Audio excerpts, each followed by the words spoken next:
All right, friends, I just wanted to go on live here real quick. My schedule has suddenly gotten busy.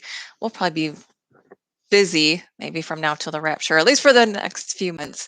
Yesterday, we were looking at Revelation 20 in our study. We looked at the final judgment, and I just thought I would share what God is revealing then with yesterday's video and since.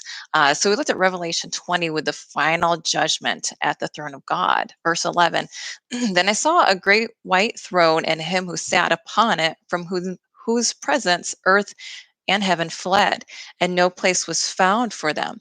And I saw the dead, the great and the small, standing before the throne, and books were opened. And another book was opened, which is the book of life. And the dead were judged from the things which were written in the books according to their deeds. And the sea gave up the dead who were in it, and death and Hades gave up the dead who were in them.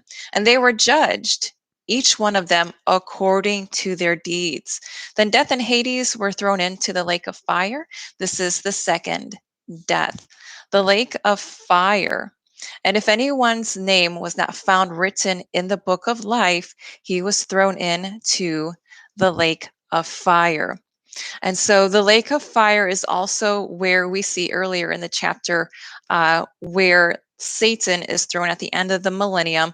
And in chapter 19, even before the millennium, we see the false prophet and the Antichrist being thrown into the lake of fire.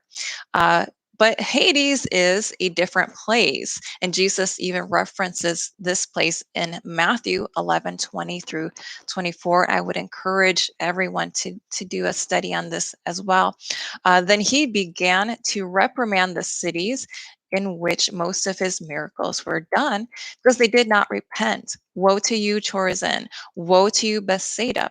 If the miracles that occurred in you had occurred in Tyre and Sidon, they would have repented long ago in sackcloth and ashes. Nevertheless, I say to you, it will be more tolerable for Tyre and Sidon in the day of judgment than for you. And you, Capernaum, will not be exalted to heaven, will you? You will be brought down to Hades. For if the miracles that occurred in you had occurred in Sodom, it would have remained to this day. Nevertheless, I say to you that it will be more tolerable for the city of Sodom on that day of judgment than for you. Excuse me one moment. Okay, Google, stop. Okay. So we're looking at Hades. I'm reminded of Nineveh. Miracles weren't even performed in Nineveh. Jonah just told the people to repent, and they did. So we see that Hades is a place that people go to. There's a degree of punishment. And it could be that they're going there because they just didn't receive a message that other places did. So why would God do that? Does this seem unfair? I don't know, but God does. And we also referenced in First Peter, should have pulled it up, where the dead who died during Noah's time, they were visited by Jesus Christ when he was in the grave. Let me just get that pulled up. So it's interesting that we see that there are different places and different judgments at the same time. If we're in our Bible, we should know that there are different places and different judgments. First Peter 3:18 through 22.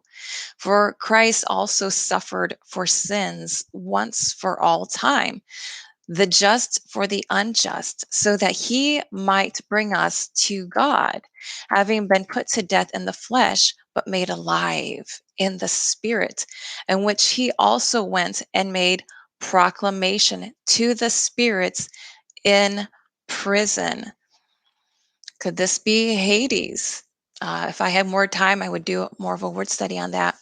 Who once were disobedient when the patience of God kept waiting in the days of Noah during the construction of the ark. They had the message. We can't say that, oh, they just didn't know. They had Adam's testimony, they had Seth's testimony, even Cain's testimony. They had Enoch, Methuselah, all sorts of godly people who knew and told of who God was.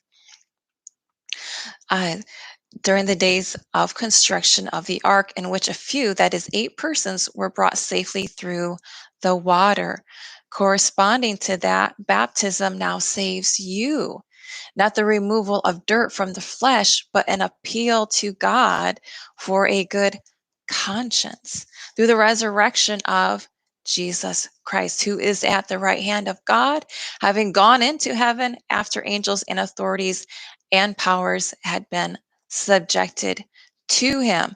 Now, here is the place where we saw God moving. And I may get attacks. I've gotten attacks for other things, but we need to catch up here, folks. The vaccine is not the mark of the beast. The mark of the beast is forgivable. And people are starting to see that it's just sin. Sin is the same yesterday, today, and forever. It separates us from God. Jesus died once for all. God so loved the world, he gave his only son, not to condemn the world, but to save the world. And as we see in Galatians 3:15, this is a contract. And once it's been made, once it's been ratified, cannot be added to or removed. Even with Revelation 14, there are three angels. The last one talks about fire and brimstone. The first one talks about repent, warning. Second one, warning, Babylon's fallen. Third one, warning. You get 3 warnings. This is what's going to happen if you don't repent. So God took us in terms of Hades to Psalm 88. And I believe that this is someone who had a vision. We see lots of people today because God's pouring out his spirit with visions, writing them down, sharing them with us. And that's awesome. Verse 6, again, I believe written as a vision from Hades, you have put me in the lowest pit, in the dark places, in the depths. Your wrath has rested on me. You have afflicted me with all your waves, Selah. You have removed my acquaintances far from me. You have made me an object of loathing to them. I am shut up and cannot go out. My eye grows dim from misery. I have called upon you every day, Lord. I have spread out my hands to you. Will you perform wonders for the dead? Or will the departed spirits rise and praise you, Selah? Will your graciousness be declared in the grave, your faithfulness in Abaddon? Will your wonders be made known in the darkness, all your righteousness in the land of forgetfulness? But I, Lord, have cried out to you for help. And in the morning, my prayer comes before you. Lord, why do you reject my soul?